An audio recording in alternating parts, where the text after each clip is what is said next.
On occasion, you are going to come across a problem that is not easy to solve in your head or even possible to solve in your head. A situation like this, for example, 9 to some power is supposed to equal 1 over 6. I mean, even if I consider the fact that it's going to be a negative exponent and just worry about 9 to what power equals 6, I cannot think of a number that I could raise 9 to and land on 6. Such a number does definitely exist, but I don't know what it is. So that's where this change of base formula comes into play. And the change of base formula basically says if you have log base something of something else, you could always take the log of the argument and divide it by the log of the base. The formula I wrote here assumes a base 10. You can tell since I didn't write the base down there. The formula given by Alex is a better formula. It's just not as useful.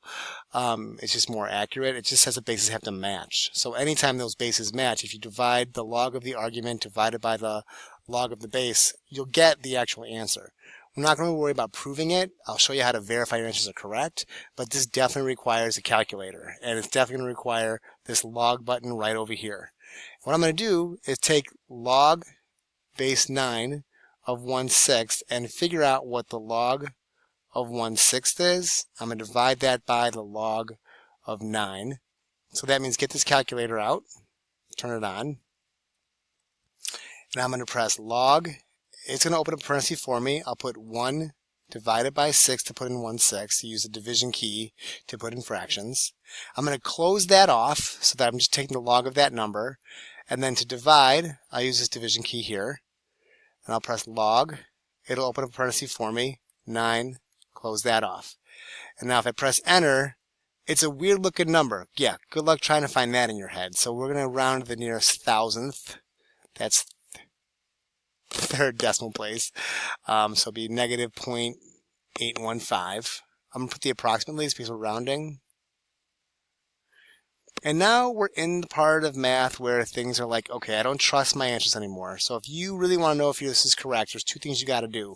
You have to know a decimal approximation for 1/6, or at least know that's what you're looking for. And you're going to take 9 to this power on your calculator, and hopefully it'll look like the decimal approximation of 1/6. So to verify my work, let me first figure out what decimal approximation for 1/6 is. Okay, that's pretty cool. And now I'll take 9 to the negative 0.815, and I'm hoping that this answer is something like the 0.1666 repeating. Okay, so it's good. It's not good for very long, but it's good enough. And of course, this difference that happens here is because we rounded this off to the nearest thousand, so it's not going to match exactly. But it's doing what it's supposed to do, and that's good news for us. So that's a change of base formula. You do just have to know it. It's always going to be the log of this divided by the log of the base. You do have to know where that log button is on your calculator. I'll point out, we'll learn about this one later on. We'll learn about this button later on. This is a different type of log. This is the one I actually like better, and I just want to show you this since I have your ear for a second. If I use this instead, it's a log with a different base. The base is something called e. You'll learn about it later on.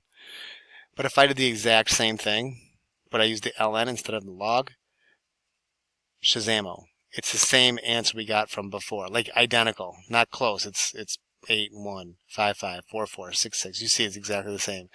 So I just want to point out there's nothing special about log specifically. It's just that the bases match.